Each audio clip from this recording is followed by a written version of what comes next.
భగవద్గీత అనేది బ్రతికి ఉన్న ప్రతి మనిషి జీవితాన్ని ఎలా సంతోషంగా ధర్మబద్ధంగా గడపాలి అనే సందేశాన్ని ఇస్తుంది. ఈ వీడియోస్ లో అసలు కృష్ణుడు మనకు ఈ శ్లోకాల ద్వారా ఏం చెప్పారో తెలుసుకుందాం. సో ఎక్కడా స్కిప్ చేయకుండా తప్పకుండా చూడండి, అసలు మిస్ అవ్వద్దు. అలాగే ఇప్పుడే సబ్స్క్రైబ్ చేసి ఒక లైక్ చేయండి, ఇవి మనకు చాలా యూజ్ అవుతాయి. సో మిస్ అవ్వకుండా కృష్ణుడు చెప్పిన ఒక్కొక్క శ్లోకం గురించి ఇప్పుడు మనం తెలుసుకుందాం.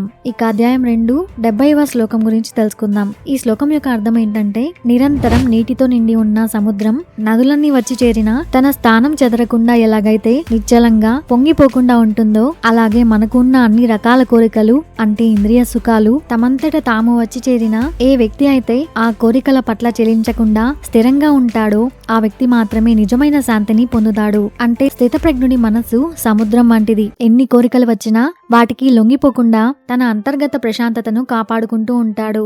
ఈ శ్లోకం యొక్క అర్థం ఒక చిన్న కథ ద్వారా తెలుసుకుందాం. ఒక ఊర్లో ధర్మారావు అనే ధనవంతుడైన వ్యాపారి ఉండేవాడు. ఆయన చాలా పెద్ద వ్యాపారాలు చేసేవాడు. అలాగే ఆయన మనసు ఎప్పుడు కూడా ప్రశాంతంగా స్థిరంగా ఉండేది. ధర్మారావు లాగే చాలా మంది వ్యాపారులకు కోరికలు ఆశలు ఎక్కువగా ఉండేవి. ఈ కోరికలు నదులలాగా నిరంతరం వారి మనసులోకి ప్రవహిస్తూ ఉండేవి. అలా వారందరూ ఇంకా ఎక్కువ డబ్బు సంపాదించాలి, పదవి పెంచుకోవాలి అని ఎప్పుడు కూడా ఆందోళన పడుతూనే ఉంటారు. ఈ కోరికలు అనేవి తీరినప్పుడు కొద్దిసేపు సంతోషపడతారు, అవి తీరకపోతే దుఃఖంలో మునిగిపోయేవారు. కానీ ధర్మారావు మనసు సముద్రం లాంటిది. బిజినెస్ లో లాభాలు వచ్చినప్పుడు అంటే నది వచ్చి సముద్రంలో కలిసినట్లుగా ఆయన ఎక్కువ ఉప్పొంగిపోలేదు. అలాగే నష్టాలు వచ్చినప్పుడు నిరాశపడలేదు. ఆయన తన మనసును చలనం లేకుండా ఉంచాడు. ఆయన ఎప్పుడు కూడా ఇలా అనుకునేవారు, వ్యాపారం అంటే లాభాలు నష్టాలు సహజం, నేను నా ధర్మం సరిగ్గా చేశానా లేదా అనే దానిపైన దృష్టి పెడతాను అని ఆయన ఎప్పుడూ అనుకుంటూ ఉంటాడు. ఆయనకు చాలా పెద్ద లాభం వచ్చింది. ఆ సందర్భంగా ఒక మిత్రుడు వచ్చి అతనితో ఇలా అంటాడు, అయ్యా, మీకు ఇంత గొప్ప లాభం వచ్చినా మీ ముఖంలో ఎలాంటి సంతోషం లేదు, ఇంకెప్పుడు ఆందోళన చెందాల్సిన అవసరం కూడా లేదు అని అతనితో అంటాడు. దానికి ధర్మారావు చిరునవ్వుతో ఇలా సమాధానమిస్తాడు, మిత్రమా, ఈ లాభం ఒక నది లాంటిది. ఇది నా జీవితం అనే సముద్రంలో కలిసింది. ఇది నా స్థిరత్వాన్ని పెంచదు, అలాగే తగ్గించదు. రేపు ఏదైనా నష్టం వస్తే నా సముద్రం పొంగిపోదు, తరగదు. నేను కోరికల కోసం వెంపర్లాడను. అవి వస్తే అంగీకరిస్తాను, పోతే పట్టించుకోను. అందుకే నా మనసు ప్రశాంతంగా శాంతితో ఉంది అని అతనితో చెప్తాడు. కోరికలను తీర్చుకోవాలనే తాపత్రయం లేకుండా వాటి ప్రభావానికి లోన్ కాకుండా స్థిరంగా ఉండే ధర్మారావు లాంటి వ్యక్తే నిజమైన ఆత్మశాంతిని అనుభవిస్తారని ఈ కథ ద్వారా కృష్ణుడు చెప్పిన ఈ శ్లోకం యొక్క అర్థం తెలుస్తుంది. ఇక అధ్యాయం 2 71వ శ్లోకం గురించి ఇప్పుడు మనం తెలుసుకుందాం. ఈ శ్లోకం యొక్క అర్థం ఏంటంటే, ఏ మనిషి అయితే అన్ని కోరికలను పూర్తిగా త్యజించి నిస్పృహుడిగా అంటే ఎలాంటి ఆశలు ఆపేక్షలు లేకుండా ప్రవర్తిస్తాడో ఆ వ్యక్తి మాత్రమే నిజమైన మరియు శాశ్వతమైన శాంతిని పొందుతాడు. అంటే ఎవరైతే కోరికలు, మమకారం, అహంకారం వంటి ఈ 3 లేని వాడే నిజమైన శాంతిని పొందుతాడు. ఇది ఒక స్థితప్రజ్ఞుడి లక్షణం అనేది ఈ శ్లోకం యొక్క అర్థం. ఇప్పుడు ఈ శ్లోకం యొక్క అర్థం ఒక చిన్న కథ ద్వారా తెలుసుకుందాం. పూర్వం ఒక రాజ్యంలో సుబుద్ధి అనే చాలా తెలివైన మంత్రి ఉండేవాడు. ఆయన రాజుకు అత్యంత ఆప్తుడు, గొప్ప అధికారి కూడా. ఆయన వద్ద ఎంతో ధనం, అధికార బలగం ఉన్నా కూడా ఎలాంటి గర్వం అనేది లేకుండా ఒక సాధారణ వ్యక్తిలాగే ఉండేవాడు. అలా అతను సుఖాలను అనుభవించే అవకాశం ఉన్నా ఆయన వాటిని కేవలం బాధ్యతగా చూసేవాడు.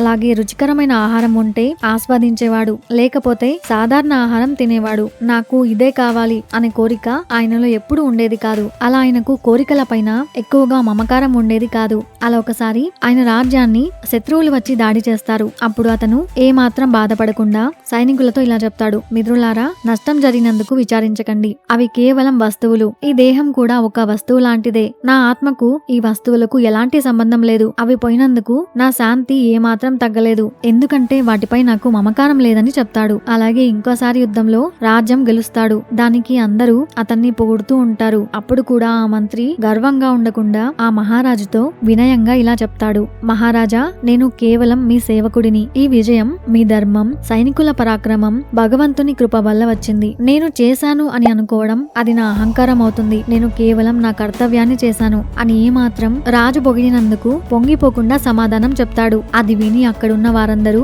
ఎంతో ఆశ్చర్యపోతారు. అన్ని కోరికలను వదిలి ఏది నాది అనుకోకుండా నేనే చేశాను అని అహంకారం లేకుండా జీవించిన సుబుద్ధి చివరి వరకు నిజమైన శాంతిని అనుభవించాడు. అతడే భగవద్గీత చెప్పిన స్థితప్రజ్ఞుడు అని కృష్ణుడు ఈ శ్లోకంలో చెప్పాడు. ఇక అధ్యాయం 2 72వ శ్లోకం గురించి తెలుసుకుందాం. ఈ శ్లోకం యొక్క అర్థం ఏంటంటే, ఓ అర్జున, ఇదే బ్రహ్మస్థితి అంటే బ్రహ్మ జ్ఞానంలో స్థిరంగా ఉండటం. ఈ స్థితిని పొందిన తర్వాత ఏ మనిషి కూడా మోహానికి అంటే భ్రమకి, అజ్ఞానానికి లోనవ్వడు. ఒకవేళ మరణించే చివరి క్షణంలో కూడా ఈ బ్రహ్మస్థితిలో స్థిరంగా ఉండగలిగితే అతడు బ్రహ్మ నిర్వాణాన్ని అంటే మోక్షాన్ని, పరమాత్మతో లీనమవ్వడాన్ని పొందుతాడు. అంటే ఇది అంతిమ జ్ఞాన స్థితి. ఈ స్థితిని చేరుకున్న వారికి ఒక మోహం ఉండదు. మరణ సమయంలో కూడా ఈ స్థితిలో స్థిరంగా ఉంటే వారికి పునర్జన్మ ఉండదు, మోక్షం లభిస్తుంది అనేది ఈ శ్లోకం యొక్క అర్థం. ఇప్పుడు ఈ శ్లోకం యొక్క అర్థం ఒక చిన్న కథ ద్వారా తెలుసుకుందాం. ఒకానొక గ్రామంలో రమణయ్య అనే వృద్ధుడు ఉండేవాడు. ఆయన తన జీవితం అంతా భగవద్గీతలోని జ్ఞానాన్ని, ముఖ్యంగా నిస్వార్థ కర్మను మరియు స్థితప్రజ్ఞుని లక్షణాలను పాటించడానికి ప్రయత్నించాడు. ఆయనకు 2 కుమారులు,